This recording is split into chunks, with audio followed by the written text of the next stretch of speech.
हरे कृष्णा। आप सभी का हमारे YouTube चैनल पर हार्दिक स्वागत है। आज आप रसपान करेंगे माघ मास महात्म्य के अध्याय 4 का। साथ ही आप इस वीडियो के लास्ट में भगवान कृष्ण की एक बहुत सुंदर कथा भी सुनने वाले हैं। हो सकता है आपने ये कथा पहले भी हमारे चैनल पर सुनी हो, लेकिन भगवान कृष्ण की कथाएं तो इतनी प्यारी हैं, इतनी मन को लुभाने वाली हैं कि जितनी बार भी सुनो कभी मन नहीं भरता है। तो उम्मीद है आप ये कथा भी जरूर सुनेंगे। और आज सकट चौथ है। आप सभी को सकट चौथ की भी हार्दिक शुभकामनाएं। हमारे चैनल पर सकट चौथ की कुछ पौराणिक कथाएं भी अपलोड हो चुकी हैं। अगर आपने इन कथाओं को नहीं सुना है तो प्लीज़ ज़रूर सुनिएगा। इससे पहले के अध्याय में आपने जाना था कि किस प्रकार दो पापी भाइयों में से एक को स्वर्ग मिल गया और दूसरे को नरक भोगना पड़ा। आखिरकार क्या इसका कारण था? जब उस भाई ने यमदूत से पूछा जिसको स्वर्गलोक में जाना था कि मैंने तो अपने पूरे जीवन में कोई अच्छा कार्य ही नहीं किया, ना मैंने कोई दान पुण्य किया, ना ही कोई हवन आदि किया, ना मैंने भगवान की पूजा ही की, फिर किस कारण से मुझे स्वर्ग की प्राप्ति हो गई? तब यमदूत ने जो कुछ भी कहा उसका वर्णन आज सुनिए। यमदूत कहने लगा कि तुमने बड़ी सुंदर बात पूछी है। यद्यपि मैं पराधीन हूँ, फिर भी तुम्हारे स्नेहवश अपनी बुद्धि के अनुसार बताता हूँ। जो प्राणी काया, वाचा और मनसा से कभी दूसरों को दुख नहीं देते, वे कभी यमलोक में नहीं जाते। हिंसा करने वाले वेद, यज्ञ, तप और दान से भी उत्तम गति को नहीं पा सकते। अहिंसा सबसे बड़ा धर्म, तप और दान ऋषियों ने बताया है। जो मनुष्य जल या फिर पृथ्वी पर रहने वाले जीवों को अपने भोजन के लिए मारते हैं, वे कालसूत्र नामक नरक में जाते हैं और वहां पर खुद का मांस खाते हैं और रक्त पीप का पान करते हैं तथा पीप की कीचड़ में उनको कीड़े काटते हैं। हिंसक, जन्मांध, काने, कुबड़े, लूले, लंगड़े, दरिद्र और अंगहीन होते हैं। इस कारण इस लोक तथा परलोक में सुख की इच्छा रखने वाले को काया, वाचा तथा मन से दूसरों का द्रोह नहीं करना चाहिए। जो कभी हिंसा नहीं करते, जो दूसरों को कभी नहीं सताते, उन्हें किसी प्रकार का कोई भय नहीं होता। जिस तरह सीधी और टेढ़ी दोनों प्रकार की बहने वाली नदियां भी समुद्र में जाकर मिल जाती हैं, वैसे ही सभी धर्म अहिंसा में प्रवेश कर जाते हैं। ब्रह्मचारी, गृहस्थ, वानप्रस्थी या यति सभी अपने अपने धर्म का पालन करने और जितेंद्रिय रहने से ही ब्रह्मलोक को प्राप्त करते हैं। जो जलाशय आदि बनाते हैं और सदैव पांचों यज्ञ करते हैं, वे कभी नरक में नहीं जाते। जो इंद्रियों के वशीभूत नहीं होते और अपनी अपनी इंद्रियों को अपने वश में रखते हैं, वेदवादी और नित्य ही अग्नि अर्थात हवन आदि का पूजन करते हैं, वे निश्चित ही स्वर्ग को जाते हैं। युद्ध भूमि में जो शूरवीर योद्धा मर जाते हैं, वे सूर्य लोक को प्राप्त हो जाते हैं।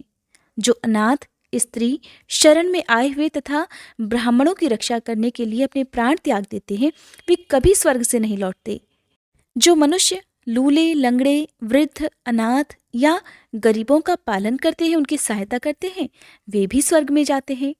जो मनुष्य गौओं के लिए पानी का आश्रय करते हैं तथा कुएं, तालाब, बावड़ी आदि बनवाते हैं, वे सदा स्वर्ग में वास करते हैं। जैसे जैसे जीव इनमें पानी पीते हैं, वैसे ही उनका धर्म भी बढ़ता जाता है। जल से ही मनुष्य के प्राण हैं, इसलिए जो प्याऊ आदि लगवाते हैं या पानी का दान करते हैं, वे अक्षय स्वर्ग को प्राप्त होते हैं।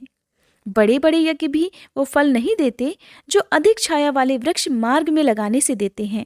इसलिए जो मनुष्य वृक्ष रोपण करता है, छायादार पेड़ लगाता है, फलदार वृक्ष लगाता है, वो सदैव दानी और यज्ञ करने वाला होता है। जो अच्छे फल और अच्छी छाया वाले मार्ग के वृक्षों को काटता है, उसे हर हाल में नरक ही भोगना होता है। तुलसी का पौधा लगाने वाला और तुलसी का पौधा दान में देने वाला सब प्रकार के पापों से छूट जाता है। जिस घर में तुलसी वन है, वो घर तीर्थ के समान होता है और उस घर में कभी यमदूत नहीं जाते। तुलसी की सुगंध से पितरों का मन आनंदित हो जाता है और वे विमान में बैठकर फिर विष्णु लोक को जाते हैं। नर्मदा नदी का दर्शन, गंगा जी का स्नान और तुलसी दल का स्पर्श, ये सब बराबर बराबर पुण्य देने वाले हैं। हर एक द्वादशी को ब्रह्मा जी भी तुलसी जी का पूजन करते हैं। रत्न, सोना, फूल तथा मोती की माला के दान का भी इतना पुण्य नहीं मिलता जितना कि तुलसी की माला के दान का है। जो फल आम के 1000 और पीपल के 100 वृक्षों को लगाने से होता है, वो तुलसी के एक पौधे के लगाने से ही मिल जाता है। पुष्कर आदि तीर्थ, गंगा आदि नदी, वासुदेव आदि देवता सब ही तो तुलसी में वास करते हैं। जो एक बार, 2 या 3 बार रेवा नदी से उत्पन्न शिव मूर्ति की पूजा करता है अथवा स्फटिक रत्न के पत्थर के आप से आप निकले हुए तीर्थ में, पर्वत या वन में रखी हुई शिव की मूर्ति की पूजा करता है और सदैव ओम नमः शिवाय इस मंत्र का जाप करता है, यमलोक की कथा भी नहीं सुनता। प्रसंग, शत्रुता, अभिमान से भगवान शिव की पूजा के समान पापों को नष्ट कर देने वाला तथा कीर्ति देने वाला तीनों लोकों में और कोई काम नहीं है। जो मंदिर आदि बनवाते हैं वे शिवलोक में जाते हैं। श्री ब्रह्मा, विष्णु और महेश का मंदिर बनाकर मनुष्य वैकुंठवासी हो जाता है। जो भगवान की पूजा करने के लिए फलों के या फूलों के बाग लगाते हैं वे धन्य होते हैं। जो माता पिता, देवता और अतिथियों का सदैव पूजन और सम्मान करते हैं वे निश्चित ही ब्रह्मलोक को जाते हैं। हरे कृष्णा। इसके बाद यमदूत ने विकुंडल से जो भी बातें बताई उन सब का वर्णन आप आने वाले अध्याय में सुनेंगे। अब सुनिए भगवान श्री कृष्ण की बहुत सुंदर कथा। इस कहानी के अनुसार मथुरा में एक संत रहते थे। उनके बहुत सारे शिष्य भी थे और उन्हीं में से एक शिष्य थे सेठ। सेठ का लंबा चौड़ा कारोबार था और वो अपने कारोबार के सिलसिले में दूर देश की यात्राएं भी किया करते थे और अक्सर वो अपने घर से बाहर ही रहा करते थे। एक बार वो अपने कारोबार के सिलसिले में कन्नौज गए। कन्नौज जाकर उन्होंने अपने लिए खुशबूदार इत्र खरीदे क्योंकि कन्नौज अपने खुशबूदार इत्रों के लिए बहुत प्रसिद्ध है। उन्होंने इत्र की एक बहुत महंगी शीशी संत को भेंट करने के लिए खरीद ली। अब कुछ दिनों के बाद सेठ जी जब वापस अपना काम खत्म करके लौटे तो अगले दिन वे संत की कुटिया पर उनसे मिलने के लिए गए, लेकिन उस समय संत महाराज कुटिया में नहीं थे। उन्हीं के आसपास रहने वाले शिष्यों से पूछा तो पता चला संत महाराज तो यमुना नदी किनारे गए हैं ध्यान और स्नान करने के लिए। जब सेठ ने ये सुना तो वो चल दिए घाट की तरफ। घाट पर पहुंचे तो देखा संत महाराज तो घुटने भर पानी में खड़े होकर यमुना नदी में कुछ देख रहे हैं और संत महाराज यमुना नदी में कुछ इस तरह से देख रहे थे कि उन्हें अपने आसपास की सुध ही नहीं रही। उन्हें नहीं पता कि उनके आसपास क्या हो रहा है और यमुना नदी की तरफ देखकर वो मंद मंद मुस्कुरा भी रहे थे। इस प्रकार जब उन्होंने बहुत दूर से संत को वहां खड़ा हुआ देखा तो भागकर सेठ उनके पास पहुंचे।